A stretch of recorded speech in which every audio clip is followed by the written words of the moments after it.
Harcèlement, violence, comment ramener le calme dans nos écoles? On en parle avec nos invités.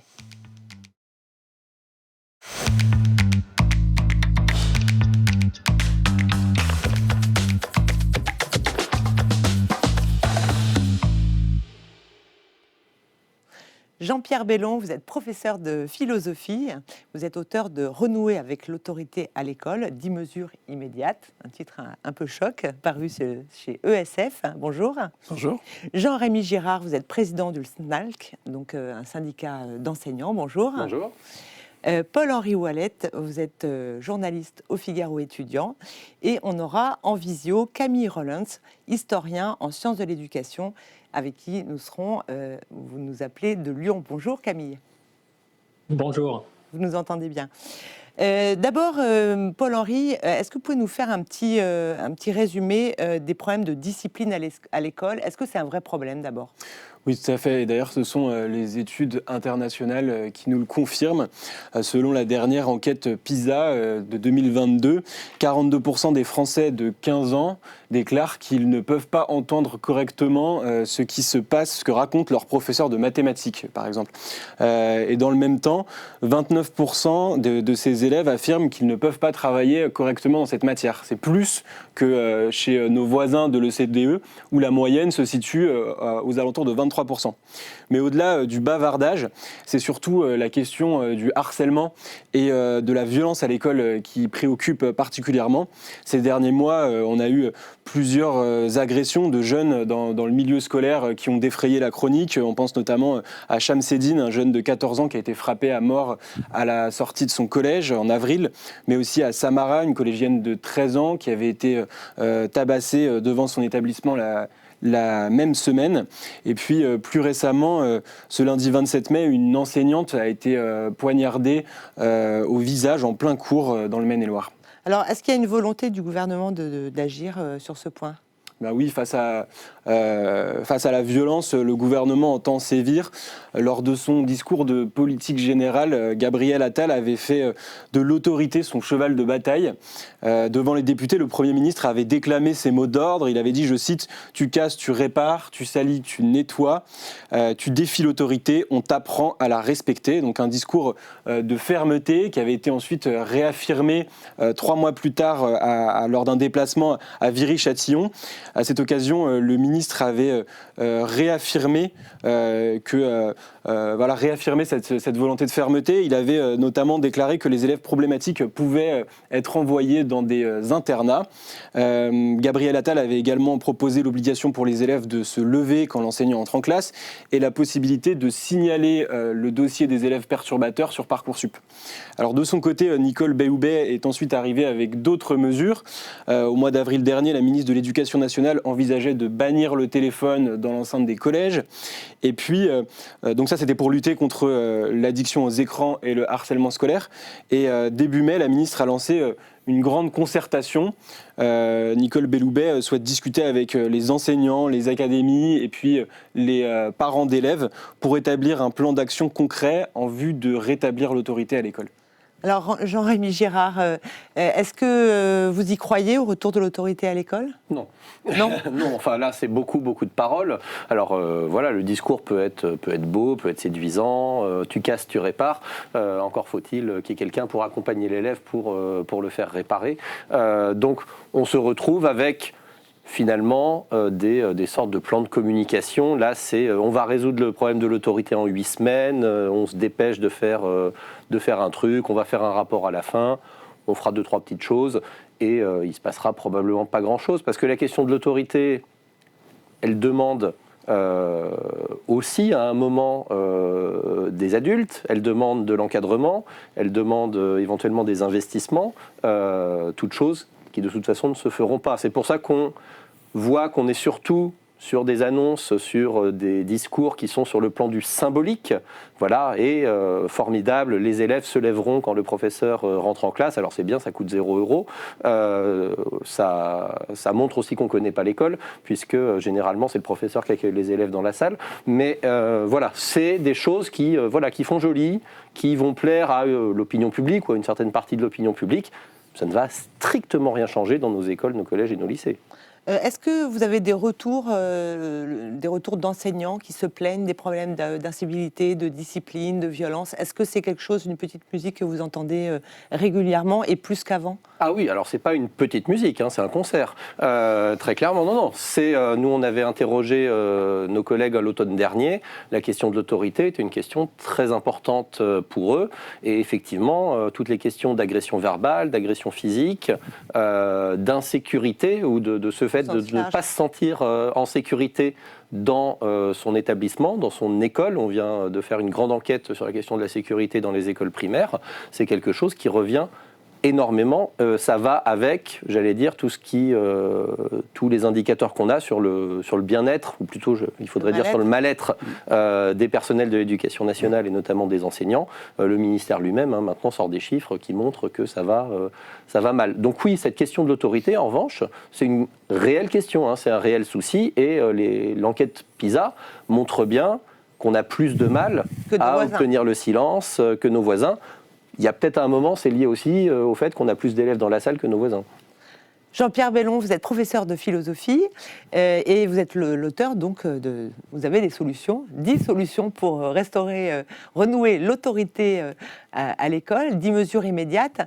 Alors, on va peut-être pas les donner les 10, il faut acheter votre livre, mais d'abord, qu'est-ce qui vous a donné l'idée d'écrire un livre sur la question?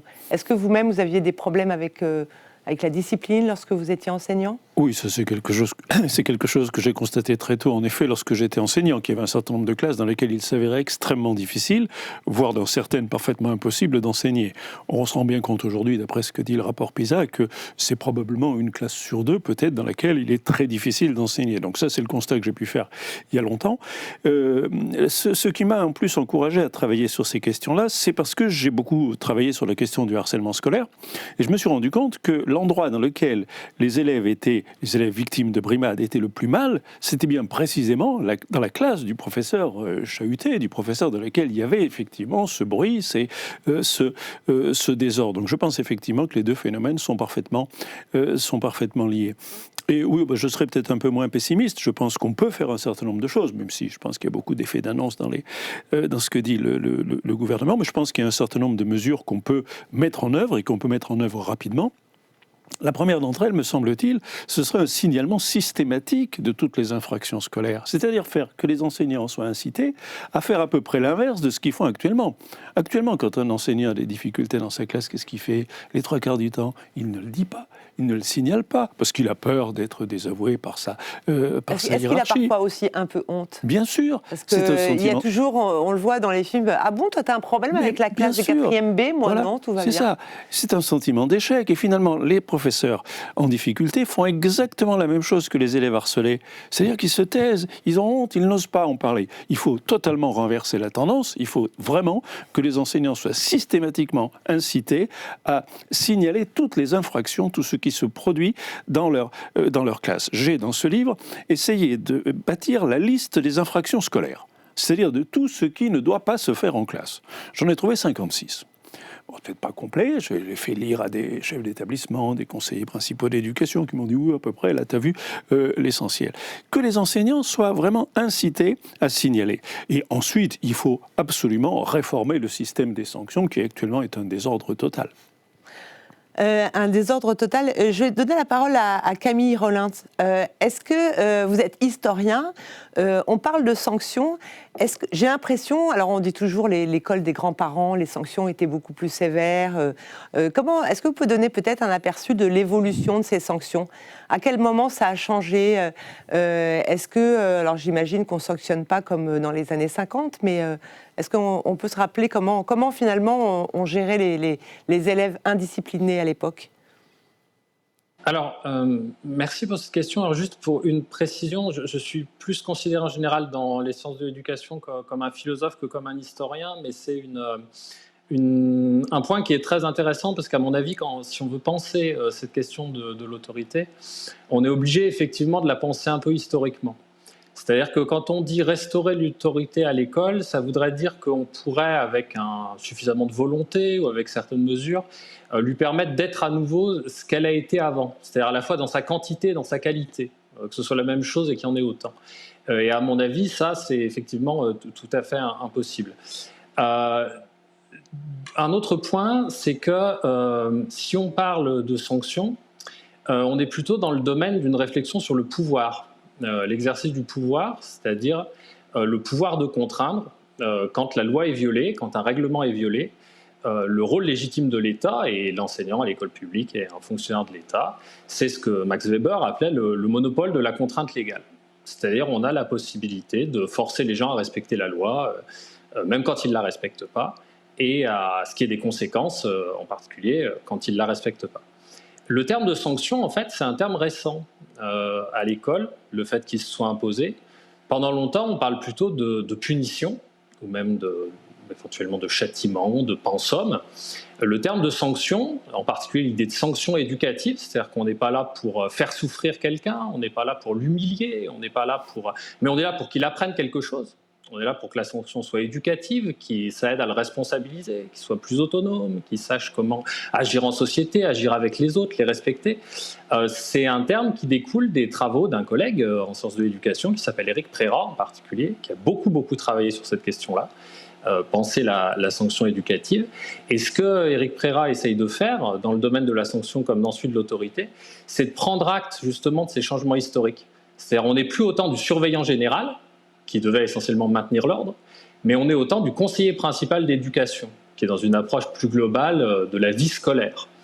On n'est pas dans le temps du chercher simplement une forme de conformité, mais dans l'idée d'une éducation, une formation à l'autonomie individuelle, et apprendre à respecter les autres et à respecter les lois, les règles d'un groupe, ça fait partie intégrante du fait de devenir autonome. Donc du coup, si on veut penser cette situation historiquement, il me semble, on peut se dire la chose suivante. Il y a eu une époque où l'autorité s'exerçait d'une manière assez traditionnelle, avec des figures d'autorité qui étaient en général assez stéréotypiques. On peut penser à l'école de Jules Ferry, à l'époque du général de Gaulle en politique, enfin des choses comme ça. Il y a eu une remise en cause... Dans les années, jusqu'à la fin des années 60, globalement. Jusqu'à la fin des années 60, si on reprend il y a eu un déclic, clé, mai 68, et après, quand même, c'était plus tellement pareil.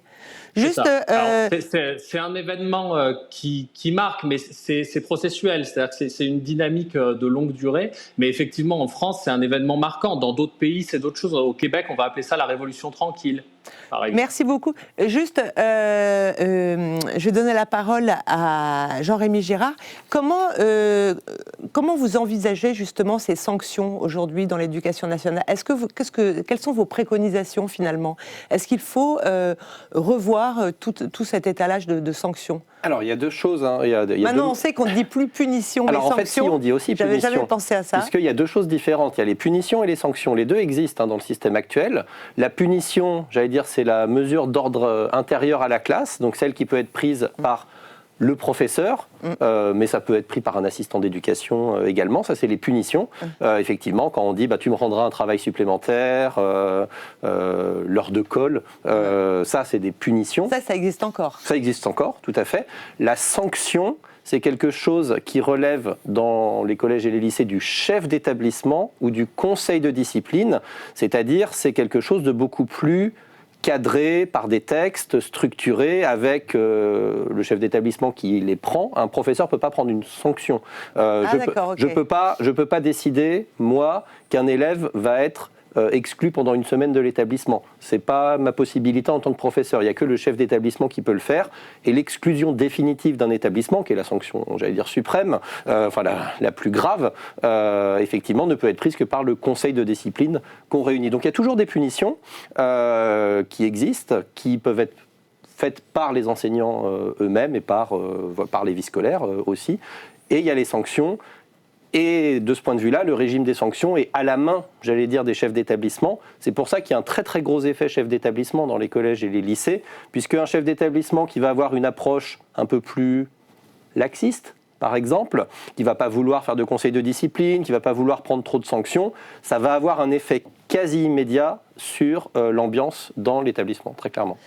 On parle de sanctions, de punitions, Paul-Henri, mais il y a aussi autre chose, il y a aussi des récompenses qui récompensent le mérite individuel. Oui, tout à fait. En fait, il y a certains établissements qui, au lieu de se concentrer uniquement sur les élèves problématiques, qui font aussi le choix de distinguer les meilleurs éléments. C'est le cas notamment des lycées militaires, où les meilleurs élèves reçoivent chaque année des prix en uniforme de gala devant leurs parents. C'est une manière de créer une forme de compétition au sein du groupe et de donner envie aux élèves de devenir les meilleurs et de se distinguer. C'est un système qui existe aussi à la maison d'éducation de la Légion d'honneur, où les pensionnaires reçoivent des flots, c'est-à-dire des sortes de médailles qu'elles peuvent mettre sur leur uniforme. Il y a aussi un autre établissement qui pratique ce genre de politique, c'est Saint-Dominique au PEC, un établissement hors contrat qui lui va choisir des élèves pour lever le drapeau tous les matins. Et c'est des élèves qui sont distingués soit pour leurs bons résultats, soit pour leur comportement qui aura été jugé particulièrement méritant sur la semaine qui vient de s'écouler. Il y a uniquement des établissements militaires ou des établissements d'excellence. Est-ce qu'il y a des établissements, je dirais, lambda qui utilisent aussi ce système de valorisation des performances individuelles ? Alors c'est vrai que les établissements que je viens de vous citer sont souvent un peu atypiques et ont plutôt de très bons résultats. En réalité, c'est souvent des établissements qui ont simplement choisi de garder des méthodes, entre guillemets, des méthodes d'autrefois, puisque quand on parle des bons points ou des remises de prix, c'est des solutions qui avaient cours en fait au début du XXe siècle, dans à peu près tous les établissements scolaires. Mais ces recettes ont un peu tendance à revenir à la mode et certains lycées beaucoup plus classiques les adoptent. C'est le cas notamment du lycée Léonard de Vinci, un établissement public de Levallois où une remise des prix a été mise en place pour distinguer les élèves. Et puis d'une manière générale, on observe aussi que les cérémonies de remise du brevet ou de remise du diplôme du bac se sont un peu démocratisées aussi dans un certain nombre de lycées et de collèges. Il s'agit là aussi d'une manière de sanctionner la réussite individuelle des élèves. Alors oui, Camille Rollins, vous qui êtes philosophe de l'éducation, historien de l'éducation, ça vous fait réagir justement cette façon de valoriser le mérite individuel qui avait finalement, qui était dans toutes les écoles avant les années 70 ?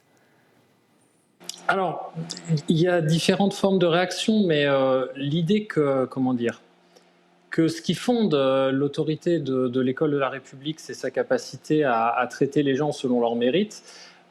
C'est effectivement une idée très importante. Une des choses qui fait que l'école a perdu de son autorité en tant qu'institution, c'est précisément le fait qu'il y a eu un certain nombre de remises en cause, et de choses qui ont pu amener à penser, en particulier des travaux sociologiques, que la promesse n'était pas vraiment tenue. C'est-à-dire que la rupture de conscience tenait également au fait que certaines catégories de population, ou certaines personnes, certains individus, tout simplement, dans leur trajectoire, pouvaient penser qu'ils n'avaient pas démérité et que pourtant ils n'avaient pas eu les fruits de leur mérite. Donc ça, c'est un premier point.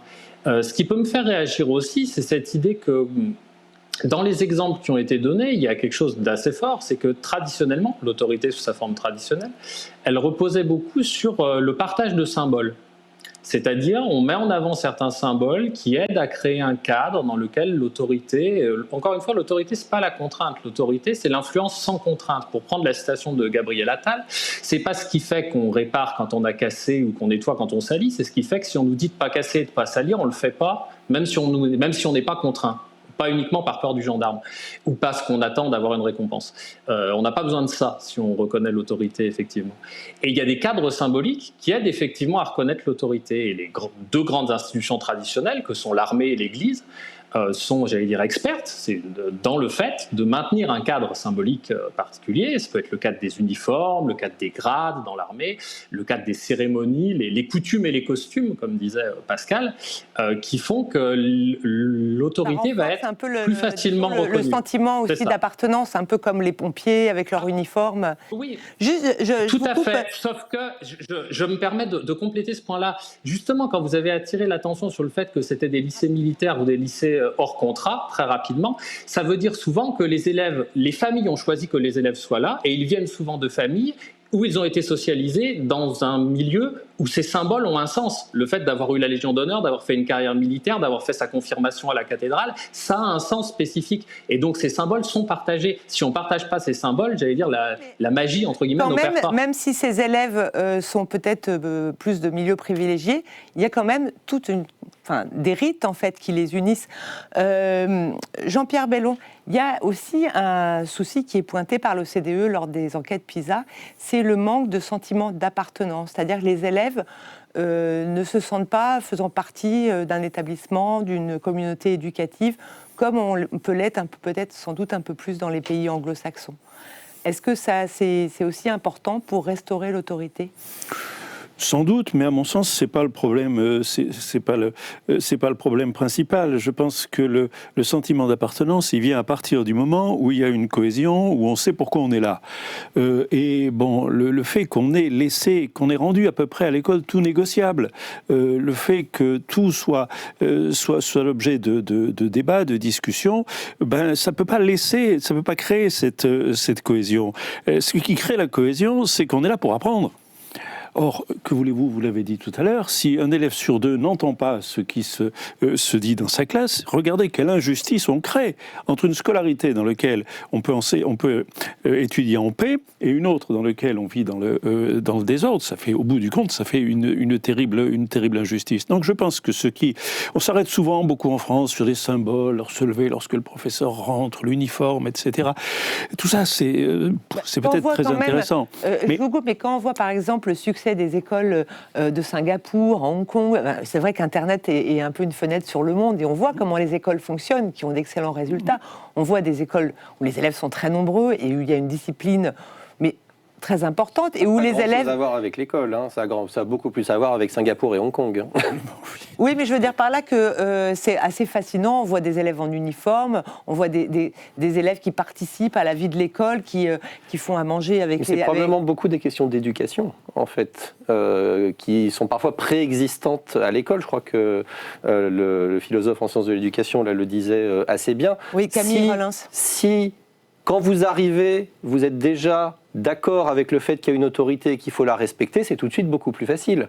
Nous, la difficulté qu'on a, et qu'on a encore plus, sans aucun doute, dans les établissements publics en France, où on prend tout le monde, effectivement, c'est que beaucoup de nos élèves ne reconnaissent pas l'autorité.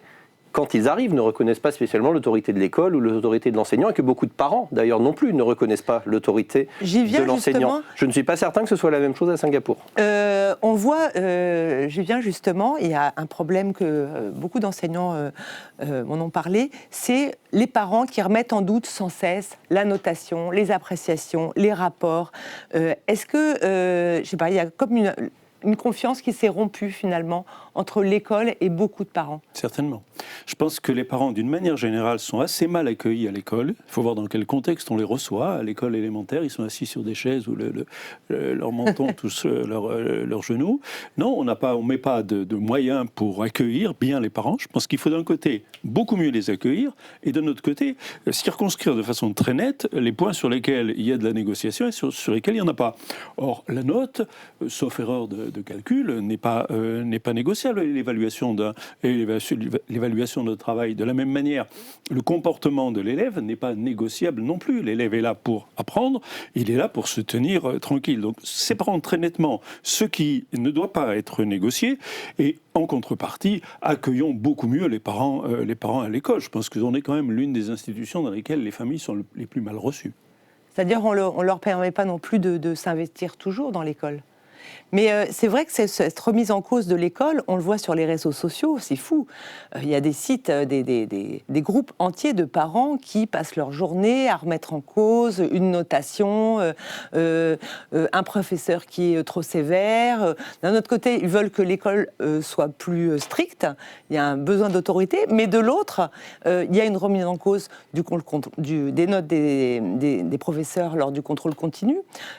Donc c'est assez paradoxal. Mais c'est ça, on a des parents qui veulent que l'école soit plus stricte, sauf pour leur enfant. Oui, voilà, c'est ça. Et donc, ça devient assez vite compliqué. Et moi, je dirais tout le mal que je peux penser des groupes WhatsApp, hein, par exemple, sur ce genre de choses, où alors là, il y a du lynchage de professeurs en continu. C'est extrêmement violent. Nous-mêmes, on n'est pas toujours très bien accueillis à l'école, hein, parce que les conditions à l'intérieur des bâtiments pour les professeurs sont déjà pas terribles. Donc, effectivement, quand on accueille les parents, on les reçoit dans des salles moches, on les reçoit sur des chaises cassées. On n'a même pas de salle parfois spécifique pour avoir un rendez-vous. Donc, on les reçoit dans une salle de classe qui peut les confronter à leur vécu de quand ils étaient élèves et qu'ils l'ont peut-être pas bien vécu, tout ce genre de choses. Maintenant, nous, ce que l'on constate aussi, alors particulièrement à l'école primaire, c'est qu'il y a au contraire une surprésence des parents. C'est-à-dire que nous, les collègues professeurs des écoles, nous disent « mais on aimerait les voir moins, on aimerait qu'ils soient moins là parce qu'ils n'arrêtent pas de tout remettre en cause, ils n'arrêtent pas à la grille le matin, le midi, le soir, etc. C'est sans arrêt des reproches, sans arrêt des remarques, ça ne va jamais comme il faut. » Alors, ce n'est pas tous les parents, heureusement, hein. Bien entendu, on travaille aussi très bien avec des familles qui croient encore en l'école, et d'ailleurs c'est pas du tout lié à des questions de niveau social ou de niveau de rémunération, mais oui, voilà. La question, nous on peut faire des choses sur les élèves, on peut punir, on peut rien faire sur les parents, on ne va pas punir les parents à l'école. Alors c'est difficile de régler tous les problèmes de l'école en si peu de temps. Je voulais vous remercier. Merci Jean-Pierre Belon. Merci Jean-Rémy Girard, président du SNALC. Merci en visio Camille Rollins, même si c'était pas évident. Et vous avez été parfait. Et Paul-Henri Ouellet, Figaro étudiant. Et bien sûr, Cécile Brelot à la programmation. Merci et je vous dis à très très bientôt dans une autre émission de Paris l'école sur le Figaro TV Île-de-France.